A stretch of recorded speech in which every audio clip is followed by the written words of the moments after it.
I still remember the first time I stepped foot in Anbar province. The heat was like a wall pressing against my skin. The air tasted like sand and burnt fuel. My boots sank slightly into the fine desert dust with every step. This was Iraq in 2006, during the height of the War on Terror. Our orders were clear: secure supply routes, intercept insurgent movements, maintain control. Simple words that never felt simple out here. The sun burned down on endless stretches of beige terrain. Destroyed villages dotted the horizon. The war had already scarred everything it touched. And in the middle of it all was us, young soldiers with rifles and radios, trying to survive. Anbar was a place soaked in history and blood. Locals called it the land of ruins. The Euphrates snaked like a dark ribbon through scorched earth. This region had seen empires rise and fall. Assyrians, Babylonians, Persians. Every conqueror left their bones behind, and some say their spirits never left. Our base was an old Iraqi government compound. Thick concrete walls scarred by bullet holes, burn marks from explosions. It smelled of dust and diesel fuel. We tried to make it feel normal. Cots lined up, sandbags at the windows, Humvees parked outside. But nothing about this place was normal. My name is Staff Sergeant Miller, 3rd Infantry Division, Alpha Company. This is my story. And if you think war is the scariest thing a man can face, you haven't seen what we saw. It started on a night patrol. We were assigned to sweep a sector near Ramadi. There had been reports of insurgent activity. Intel suggested an IED cell operating in the area. Our squad moved out after sunset. 8 men, 2 Humvees, 1 mission. Search and clear. The desert at night is a different world. Silent, cold. You feel exposed, vulnerable. The only sound was the crunch of boots and the hum of engines. Night vision goggles cast everything in green shadows. We passed burned-out vehicles on the roadside, lacking shells of what used to be cars.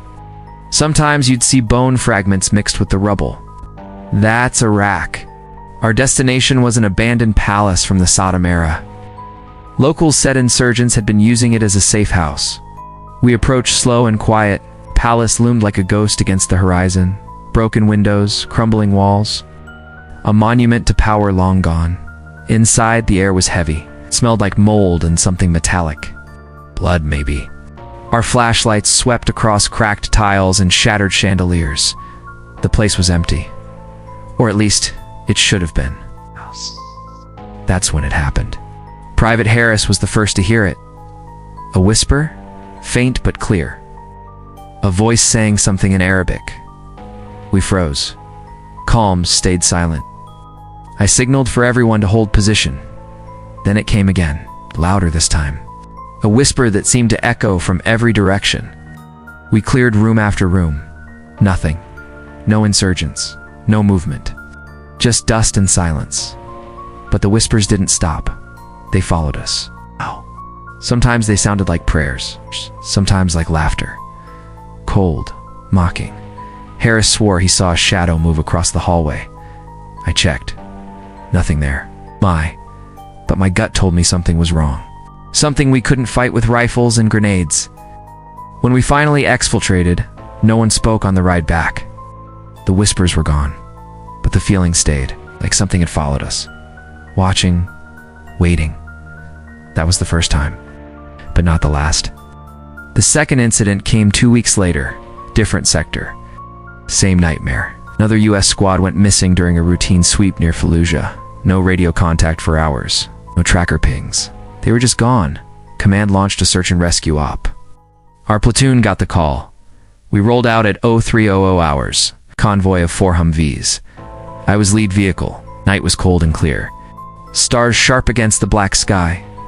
The roads were empty. Too empty. Even the dogs were silent. We reached the last known position of the missing squad. A narrow dirt road leading to an old government building. The kind Saddam used for military operations. Now, just another ruin.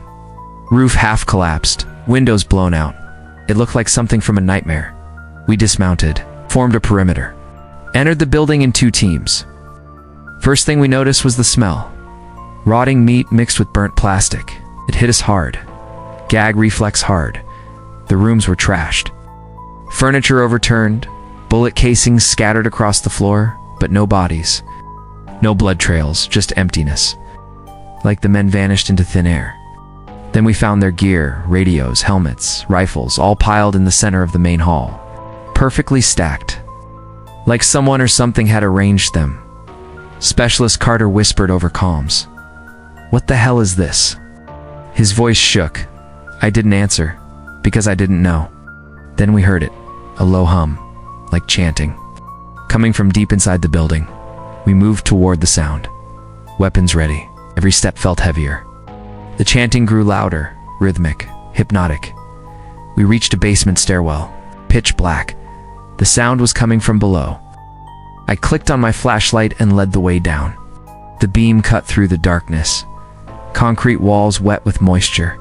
The air colder now, and thick, like breathing smoke. Halfway down, Private Lewis screamed. His light swung wildly. When I reached him, he was pale as death.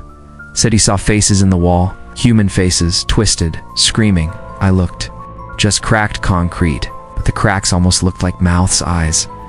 When we hit the basement floor, the chanting stopped. Dead silence. My light swept across the room. Empty. Just dirt and debris. No sign of the missing men. Then my radio crackled. Static at first. Then a voice. Not English. Not Arabic. Something else. Guttural. Wrong. The sound made my skin crawl. Carter ripped his headset off and threw it to the ground. Pulled out fast. Didn't wait for orders. Whatever was down there didn't want us there. We didn't want to find out what it was. The missing squad never found. Official report said Kia. Bodhi's unrecoverable. But we knew better. We knew something took them. 3 days later, my squad was back on patrol. Same area as before. Command wanted us to check an abandoned palace deeper in the sector. I wanted to refuse. Couldn't. Orders are orders. The palace was bigger than the last one. Massive stone walls, huge arches. The kind of place that once screamed power. Now, just a shell. And it stank like rotten smoke. The smell clung to your skin. We breached at 2,200 hours. 2,200 hours is military time for 10 p.m. Night vision on.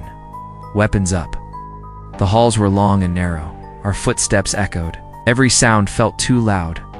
Too alive. Then the lights died. Not ours. The glow from outside. Like someone sucked the moonlight out of the world. Pitch black except for our NVGs. And even those flickered. Glitched. Static dancing across the green screen. Private Daniels started muttering prayers under his breath. Couldn't blame him. I felt it too. The pressure, like the air itself was alive. Watching us, we reached the main hall and froze. Because something was there. Standing in the center. Tall, thin, too thin, arms too long. Head tilted like it was curious. My NVG feed glitched again, but I swear I saw eyes. Black holes burning in a pale face. Raised my M4, shouted a challenge. The thing didn't move, didn't breathe. Then it turned, slowly, like a puppet on strings, and walked into the darkness. We opened fire. Rounds shredded the walls. Dust filled the air, but when it cleared, nothing, just silence. And those whispers again, laughing this time. We exfil fast, no debrief. Just silence on the ride back. No one wanted to say it out loud. But we all knew. That thing wasn't human, and it wasn't done with us. 2 nights after the palace incident, we got hit with another mission. Command wanted us to secure an old fort outside Fallujah. Locals said insurgents were using it as a weapons cache. But the truth, no one wanted to go near that place. Even the Iraqi soldiers refused. They called it cursed, said it belonged to the dead. We moved out at 0100 hours. Blackout drive, no headlights. Just NVGs and the faint glow of chem lights. The fort sat on a ridge overlooking the desert. Massive stone walls half collapsed. Towers leaning like broken teeth. It was centuries old. It's maybe older. Built during the Ottoman era, maybe even earlier. Time had carved its bones, but it still stood like a sentinel over the wasteland. We parked the Humvees 200 meters out. Went in on foot. Sand was cold and dry under my boots.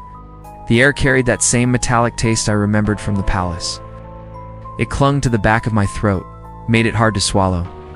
The main gate of the fort was blown open, black scorch marks on the walls.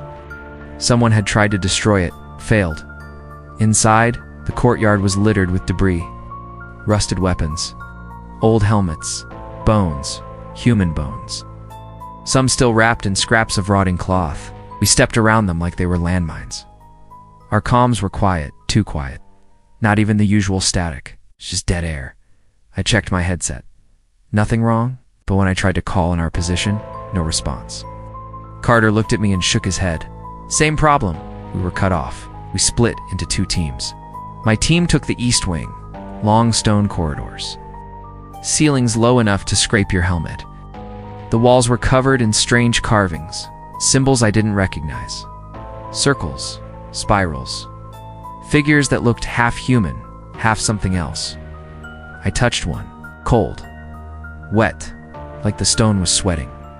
Private Lewis started acting weird, kept muttering to himself. When I asked, he said he heard someone calling his name over and over. A woman's voice, soft, sweet, but there was no one there. We cleared room after room, empty, just shadows and dust. Then Daniels found the staircase leading down, spiral, narrow, like a snake curling into the earth. The air coming up from below was freezing and it smelled like rot and sulfur. My stomach turned. We went down single file, weapons ready. Every step echoed like a drum beat. When we hit the bottom, we were in a chamber, huge. The walls black with soot, the floor covered in ash. In the center was a circle of stones, perfectly arranged. Inside the circle were objects, skulls, dozens of them, some human, some not. Daniels whispered, "What the hell is this?" His voice shook.